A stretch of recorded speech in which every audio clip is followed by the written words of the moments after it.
Welcome everybody. Eben Tony Horror here, and I'm doing issue 2. It's actually not really a live reaction, but I've already read volumes 1 and 2, so I'm going to be doing a live read and my thoughts as I reread. So I'm just going to call this a live reaction anyway, for simplicity's sake. So here we go. Issue 2. Okay, first panel. You see Michael. We see Miles running. He jumps over a TV. So yeah, people start freaking out. Turns invisible. I never. How does a spider bite give you invisibility? I mean, I don't mind the power, but I just want it explained. Um, Venom strike can buy since some spiders have venom, so that I can buy. But how do you get invisibility from a spider? I don't get that. Whatever. Okay. People think he's a mutant. Some guy says he hates the city. Yeah, everyone hates New York City. No, I'm kidding. I'm from New York. Not New York City, but from New York. Yeah. So he hides. He starts freaking out. He heads home, and he meets up with these. They're hoods, and some guy says, "I'm hungry." Me too. I don't know why they don't use a 13-year-old for food. He says, "You got anything to eat?" Well, obviously he doesn't. Or an iPad. You gonna eat an iPad? No. He asks for an iPad or food. Yeah, typical New York. Yeah, so he clearly doesn't have either. The guy grabs him and grabs his book bag. He instinctively uses his spider powers. Yeah, he thinks he zapped him. Um, in one of these bubbles, there's I'm I'm assuming it's supposed to be an obscenity word. It's supposed to be shit. But if we're gonna do that, like it's hard to guess. I mean, there are a lot of obscene four-letter words you could use. So if you're gonna just do that, just don't put them in. Not because I'm offended, just because I just don't understand what he's saying. Um, so yeah, he starts fighting these guys. They freak out, and he gets away. All right, next panel, next page. He's at Gank's house. I'm assuming it's supposed to be his friend. Um, yeah, he is his. Assuming to be his best friend. So yeah, he's building what I think is supposed to be a pirate ship with Legos. Um, so yeah, he tells Gank about his powers. Tries to use them, but can't use them voluntarily yet. I kind of wish that he didn't get his powers all at once. I felt like, well, he can get bit like in the first issue, and I would say like over the course of maybe 5 or 6 issues, like each issue he unlocks, and not really unlocks, but he masters a new power, because that's something I always feel it weird how a spider bite can almost instantaneously augment your entire body metabolism. Your entire equilibrium just changed. I don't understand how that could be done so quickly. I mean, if it was done over the course of a week, like this, like the first few issues take place over a week, and then like he unlocks one power and the next gets another, and that I could buy. But him getting them all at once, well, I guess it's for time consumption, which is often means, but whatever. Okay, so he tries to use them, he can't use them. So he tells Gank, "Oh, I got into the charter school," and he says like, "Oh, that's great," and then he's like, "No, like focus," and he touches the boat, and Legos fly everywhere. So yeah, he tells him like, "I'm freaking out. I don't know what to do. Um, yeah, I turned into a mutant. I think I'm sick. Maybe I should go to a hospital." He basically says, "Yeah, I went to my uncle's Aaron's house, got bit by a spider, um, and now I have spider powers." Um, yeah. So yeah, he looks at his arm. He sees like a small spider bite. So yeah, he manages to turn invisible finally for Gank. So yeah. Next page, see him talking to Gank. And then his dad shows up with Gank's mom. So he and him, Miles and his father go to what I think is supposed to be Central Park.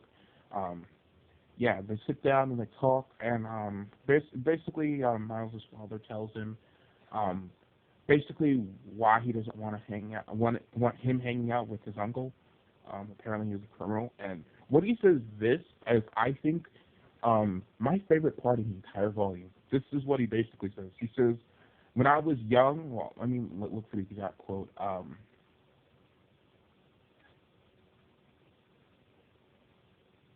He basically says, "I was hoping he'd be in jail by the time you're old enough to understand. Is that why you don't like him? Listen, I love him. Your father would not be here if not for him. But at the same time, I can't have a man who doesn't know the difference between right and wrong, and he really doesn't know the difference. I can't have a man like that around my son." Let's see, I'm gonna skip around. I mean, when we were younger, he saved my life. It doesn't mean he's confident he's been to jail. And basically, he says, "So have I. When? Before you were born. What did you do? I sold something that didn't belong to me." So yeah, let me skip over. Yeah, yeah. This is what he says right here. I'm not making excuses for myself. I'm not telling you that I pay. I'm telling you that I paid for my mistakes and spent every single day of my life trying not to repeat them. There's a there's good and bad in everyone. Everyone can be bad. Anyone, it's easy. It's the easiest thing. But stay focused. To live a good life is the hardest damn thing. You understand? Yeah, that I love that. But I love that he says that because he's basically saying like I'm not denying that I've done wrong in my life. I'm not denying it. I just don't want you to make the same mistakes. I want you to go to school, when you have a good life, get an education, get married, have the life I know you deserve. I really love that. So yeah, continuing, they have the conversation, um, and then the panel ends with Iceman, and I'm assuming it's a Human Torch, flying overhead, and I guess he's kind of like racist against mutants, um, Miles' father. Um, so yeah, so he's at home now, sleeping. He gets a text from Gank. Gank the Awesome. Uh, is that supposed to be Swamp Thing? No, that doesn't look like. It looks like a lizard version of the Incredible Hulk and Swamp Thing. Yeah, maybe it's the Green Goblin. No, I think I'm like that. Whatever. There's some kind of like a weird creature there. Um, yeah. So he gets a text from Gang basically saying, "Oh, you're not a mutant. You're Spider-Man." Um, so basically, he shows him an article. He reads it. I find it funny how they have a like Facebook logo and a Google Plus logo. Wow, talk about authentic. Do they have to license that from Facebook? Maybe. I don't know. Anyway, yeah, he reads this article about Spider-Man, how he became Spider-Man, and how he can walk on walls. Miles attempts to do the same thing, and guess what? He succeeds. That's the end of issue 2. Um, yeah. So, what do I think of it? I actually like this a lot more than the first one. A lot of people say that, and I can see why. Simply because of that line right there. That's the best one in the entire volume. So, yeah, I'm gonna say this right now. You need to pick this up, especially if you're trying to get into comics. Like, I've been a comic book fan for a while, and a mom fan, but I never really bought comics. I mean, I knew about like the universes, like 616, the Ultimate Universe, like Noir, 2099. I knew about them, but I never read them. But this is the comic that you need to pick up if you're trying to get into comics. Because the last jump on point I think was in like late '90s when they launched the first Ultimate Spider-Man with Peter Parker. Yeah, if you're trying to get into comics, I would say Ultimate Comics Spider-Man with Miles Morales is what you need to pick up. The author is Bendis and Pulici, Marvel, and do they have the ISBN number? Yeah, it's the ISBN number is 978-0-7851-57137. It's $20 United States currency and 21.99 Canadian. Um, yeah, you need to pick this up because it's a good book. Um, I really enjoyed this. I really did. I'm actually going to stop recording right now, and I'll upload issue 3 hopefully later today, probably not tomorrow. At the latest Sunday, I'll have issue 3. I want to finish with all of this, like all how many are in this? 5 issues, I think. It's like, yeah, it goes up, finishes at issue 5.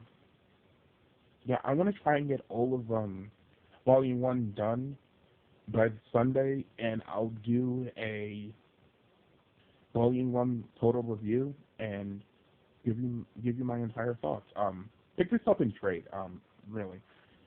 This one I got yesterday, and the second one in hardcover. I got the soft cover and hardcover just for comparison, just to see how it is.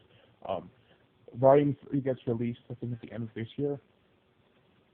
I think it goes up to issue 10. Volume 3 is supposed to go up to issue 10 and issue 19. Because they're on 17 now, that's release date is in November, so hopefully they'll be done by 19 and release them in trade at the end of the year. And I'll definitely pick those up too. So yeah, this has been Ben 24 signing off.